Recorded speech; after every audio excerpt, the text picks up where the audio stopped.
দেখেন উপরে পানি আনতে গেলে আপনাদের অসুবিধা হয়, আর আমাদের পানিরও খুব প্রয়োজন, তাই নিচের দিক ছিদ্র করে পানি বের করছি। রাসূল সাল্লাল্লাহু আলাইহি সাল্লাম বলছেন, পৃথিবীর মানুষ শোনো, আনজাহু, ও যদি নিজেকে ঠেকায় তাহলে তাকেও বাঁচাতে পারবে, স্টিমারের সবকে বাঁচাতে পারবে। ও যদি ছেড়ে দেয়, যাক ওর যা মনে লাগে করুক, তাহলে নিজেকে ধ্বংস করবে, স্টিমারে যত লোক আছে সবাকে ধ্বংস করবে। স্টিমার ডুবে গেলে কেউ রক্ষা পাবে না। হাদিস বুখারী মুসলিম। সম্মানিত দিনী ভাই বোন, আপনার চোখের সামনে পাপ হচ্ছে, হোক আপনি এভাবে দিন কাটাচ্ছেন, ছেলে আপনার চোখের সামনে দুই কানে ইয়ারফোন লাগিয়ে ইন্ডিয়ার গান চালাচ্ছে, মেয়ে আপনার নগ্ন পোশাকে স্কুল কলেজে যাচ্ছে, আপনি বেশ সুন্দর তাকে টাকা পয়সা দিচ্ছেন, কোনো সমস্যা হচ্ছে না। কোনো বাপ আবার মেয়েকে ঢাকা বিশ্ববিদ্যালয়ে ভর্তি করে দিয়ে 3 চিলেই চলে যাচ্ছে লন্ডন, ওখানে বাপে তাসবি টিপে ধর্মের নামে, এখানে মেয়ে তাসবি টিপে প্রেমের নামে। এইভাবে কি সংসার চলবে? এইভাবে কি শরীয়ত চলে? এইভাবে নৌকা ডুবে গেলে সবাই যেমন হারিয়ে যাচ্ছে, এই বাপ এই মেয়ে কেউ টিকতে পারবে না, সবাই বিচারের মাঠে হারিয়ে যাবে। তাই তো রাসূল সাল্লাল্লাহু আলাইহি ওয়াসাল্লাম বলছেন, 3 শ্রেণীর মানুষ জাহান্নামে যাবে, 3 শ্রেণীর মানুষ জাহান্নামে যাবে। এক, মদনুল খামর, যারা নিয়মিত বিড়ি তামাক জর্দা সিগারেট গুল খায় তারা জাহান্নামে যাবে। 2, আর রাজরাতু মিনান নিসায়ে, পুরুষের বেশধারী নারী, যারা পুরুষের জুতা স্যান্ডেল পরে, যারা পুরুষের শার্ট প্যান্ট পরে, যারা পুরুষের পোশাক পরে, তারা জাহান্নামে যাবে। যারা গেঞ্জি গায়ে দিয়ে চলে, নগ্ন পোশাকে চলে, তারা জাহান্নামে যাবে। 3, আপনি দায়ুস আল্লাযী কুরফি আলাল খাওয়াসা, যে তার বাড়িতে বেহায়াইর সুযোগ দিয়েছে, সুযোগ্য পিতা, ক্ষমতা আছে আপনার, টাকা আছে আপনার, দখল আছে আপনার, বাড়ি আপনার, ঘর আপনার, মেয়ের পোশাক পাতি আপনার, মেয়ের টাকা পয়সা সবকিছু আপনার, আপনার চোখের সামনে মেয়ে নগ্ন পোশাক পরে, চোখে মুখে আসকারা মাস্কারা লাগিয়ে, এ নখে নেইল পালিশ দিয়ে এইভাবে নগ্ন পোশাকে রাস্তাঘাটে ঘুরবে, স্কুল কলেজে চলে যাবে, আর আপনাকে সেটা ভালো লাগবে, আপনি কিছুই বলবেন না। বিশ্বাস করেন বিচারের মাঠে টিকতে পারবেন না। নৌকা ডুবে গেলে টিকবে না যেমন কেউ, আপনিও বিচারের মাঠে টিকতে পারবেন না, আপনার নৌকা ডুবে গেছে। সম্মানিত দিনী ভাই বোন, আপনাকে আমি সতর্ক এ ব্যাপারে বারবার করছি।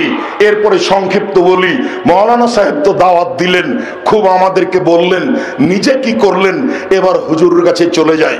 সম্মানিত দিনী ভাই, হুজুরের ব্যাপারে রাসূল সাল্লাল্লাহু আলাইহি ওয়াসাল্লাম বলছেন, পৃথিবীর মানুষ শুনে রেখো, ইজাবির রাজুল ইয়াউমুল কিয়ামা ওয়াইলকা ফিন্নার, মাওলানা সাহেবকে জাহান্নামে নিক্ষেপ করা হবে।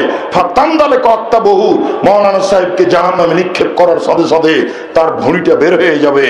ফায়াদুরু কামা তাদুরুল হিমারু বিরাহাহু, তখন সে ঘুরতে থাকবে ঝুলন্ত নাড়ি ভুঁড়ি নিয়ে জাহান্নামের ভিতরে।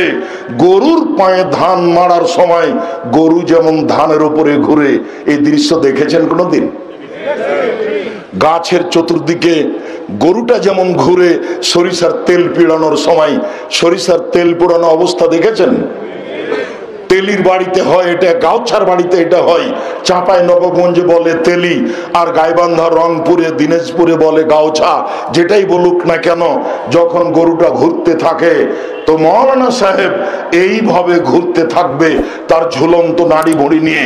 ফাস্তামালাই আলন্নার, জনগণ সব জমা হয়ে বলবে, মালাক হুজুর কি ব্যাপার, ঘটনা কি? আনতা তা'মুরুনা বিল মারুফ ওয়া তানহানা আনিল মুনকার, আপনি তো ভালো কাজের আদেশ করতেন, মন্দ কাজের নিষেধ করতেন, আপনি তো ভালো কাজের আদেশ করতেন, মন্দ কাজের নিষেধ করতেন, আপনি কেন এখানে? আপনার কোন জাহান্নামে এমন অবস্থা? তখন সে বলবে, কি করি? আমরুকুম বিল মারুফ ওয়া আতিহে, আমি ভালো বলেছি, ভালো করিনি যে।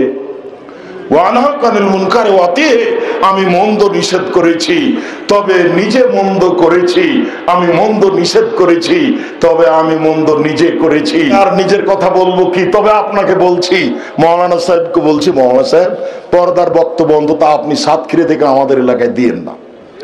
কেন আপনি পর্দার বক্তব্য দিবেন কি? আপনার বাড়ি তো ঘেরা নেই।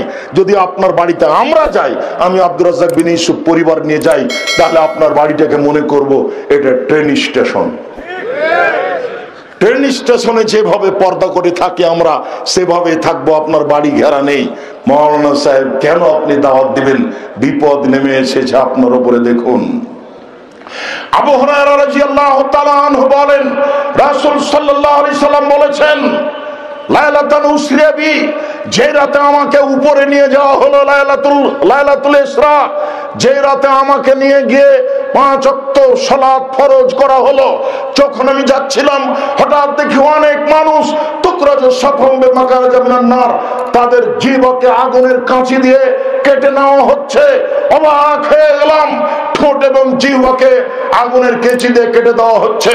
আমি বললাম, জিবরাইল, মান হাউলায়ে রাক্কারা, ইন্না লিল্লাহি ওয়া ইন্না ইলাইহি রাজিউন। জিবরাইল বলে, এরা কারা যাদের ঠোঁট এবং জিহ্বাকে আগুনের কাঁচি দিয়ে কেটে দেওয়া হচ্ছে?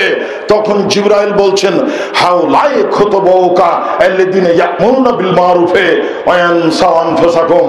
এরা হচ্ছে ওরাই যারা বক্তব্য দিয়ে বেড়াতো কিন্তু নিজে আমল করতো না, পরিবারকে আমলের কথা বলতো না, তাদেরই এই অবস্থা। এ কথা মুহাম্মদ সাল্লাল্লাহু আলাইহি সাল্লাম বলেন। সম্মানিত দিনী ভাই বোন, রাসূল সাল্লাল্লাহু আলাইহি সাল্লাম আরো বলেন যে আমাকে যখন নিয়ে যাওয়া হলো জান্নাত দেখানোর জন্য সপ্তম আকাশে, ঘুমের ঘোরে ডান হাত ধরে আছেন জিবরাইল, বাম হাত ধরে আছেন মিকাইল। দেখলাম হঠাৎ একটা লোক চিঠে শুয়ে রয়েছে, পাশে একটা লোক দাঁড়িয়ে আছে, তার হাতে একটা পাথর আছে, পাথরটা দিয়ে মারছে তার মাথার উপরে, মাথা ভেঙে চৌচির হয়ে যাচ্ছে, খান খান হয়ে যাচ্ছে, পাথরটা ছিটকে দূরে চলে যাচ্ছে, আবার নিয়ে আসছে, আমার মারছে। আমি বললাম এক পর্যায়ে, জিবরাইল, মিকাইল বলো তো এ কে? তখন জিবরাইল মিকাইল বললেন, ইনি হচ্ছেন মাওলানা মানুষ, তিনি রাতে সেভাবে আমল করেননি, তিনি আমলবিহীন দুনিয়া থেকে চলে এসেছেন, যার কারণে তাকে এরকম শাস্তি দেওয়া হচ্ছে। মুহাম্মদ সাল্লাল্লাহু আলাইহি সাল্লাম বলেন, 3 শ্রেণীর মানুষ দিয়ে জাহান্নাম উদ্বোধন হবে।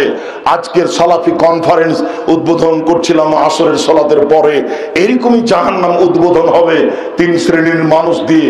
তার এক শ্রেণীর মানুষ হচ্ছেন মাওলানা মানুষ। দুঃখিত, রাসূল সাল্লাল্লাহু আলাইহি সাল্লাম বলছেন, মাসালুল্লাযী ইয়ামুরুন নাস বিল মারুফ ওয়া ইয়ানসান ফুসাকুম সে লোকের উদাহরণ যে লোক নিজে মানুষকে ভালো কথা বলে, নিজে আমল করে না, নিজে মানুষকে ভালো কথা বলে, নিজে আমল করে না, সে হচ্ছে মাসালুস সিরাজে, ওই মোমবাতির মতো, ইহরিকু নাফসাহু ওয়া ইউজিলুন নাস, যে জ্বলে জ্বলে নিজেকে শেষ করে দেয়, মানুষকে আলো দেয়, জ্বলে জ্বলে নিজেকে শেষ করে দেয়, মানুষকে আলো দেয়। ওই হুজুর হলো মোমবাতির মতো। বলেন তো মোমবাতির ফলাফল কি? মোমবাতি জ্বলতে জ্বলতে শেষ হয়ে যায়, নিজেকে শেষ করলো বটে, কিন্তু মানুষকে আলো দিল, নিজেকে আলোর মধ্যে আনতে পারলো না, নিজেই শেষ।